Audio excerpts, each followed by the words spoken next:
All right, guys. So now let's talk about. Gosh, it's a bit up close. It's terrible. Now let's talk about incidence of taxation. So obviously, you want to plonk a tax on a good. That's going to affect people, but it's also going to affect the amount of the good that's sold. So if I tax a good by £1 for every pint that is sold, then that's not all going to go to the consumer because it's going to hurt the amount that's produced, which is going to move the supply, and it's actually going to reduce the amount of money that the producer gets as well as the consumer. So I can explain this a lot better in a graph. So let's suppose we've got a normal market for a good, and at the moment the equilibrium is here. And then suddenly I say, hey, when I'm going to sell this good or service, I'm going to tax it. So the tax is going to increase the price across. So it's going to shift the supply out from here up to here because I've increased the price by that amount by plonking the tax on. But what you can see is it doesn't just shift from here to here. Because we've changed the supply, where the supply intersects the demand is to the left. So the price doesn't go up by the full amount of the tax. Instead, it also just hurts the amount sold, which kind of softens the amount by which it increases the price. So this is my tax here, and this is my new trading point. So the incidence of the taxation is this amount is the extra price that the consumer is paying, but this amount is the reduction in the, if I draw a few lines to show, I'm going to change the color. So that's going to represent the reduction for the producer. So this gap here is the incident for the consumer, and this gap here is the incident for the producer, because this is how much more the consumer has to pay, and this is how much less the producer gets. That's the incident of taxation of an ad valorem tax, or a tax on goods. And then we've got to think, well, how much money does the government make on this? Well, they're charging this tax gap in green per product sold, and the new quantity sold is here, because this is the new equilibrium quantity. We can see it, the new, where demand is meeting supply now.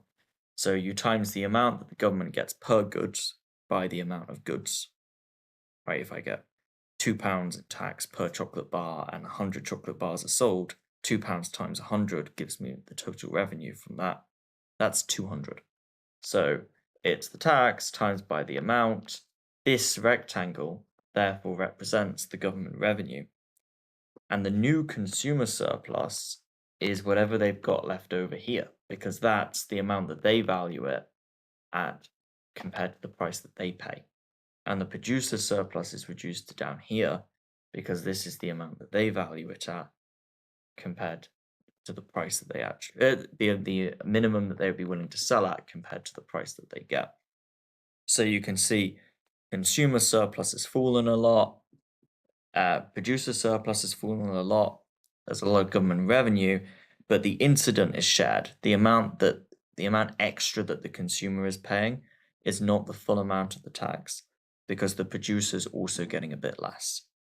And how much they're changing is going to depend on the shape of their demand and supply curves. Also, there's one extra thing to notice, which is very sad, which is this, in red. That used to be in the surplus. There used to be consumer and producer surplus there because we used to be at this equilibrium. But because our equilibrium quantity's gone down, we've lost this surplus. There isn't that benefit going along to either. And so that's deadweight loss. And I shall label that deadweight loss. So there's a lot going on in this graph.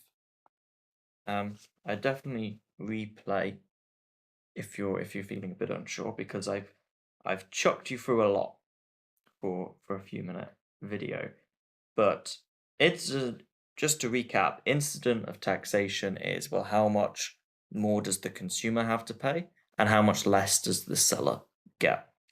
So that's why it's represented by these different gaps, respectively. Then the government revenue is, well, how much is the government getting for each good, which is the gap, how much they've changed the supply curve in price, times by the amount of goods that are being sold. So that, which is why it's this rectangle. And then it used to be that consumer surplus and producer surplus totaled this really big triangle here. But now we're only selling at this lower quantity. So we've missed out the little red triangle. That was surplus. That was added benefit to consumers and producers that we've now missed out on. So this is incident of taxation and deadweight loss.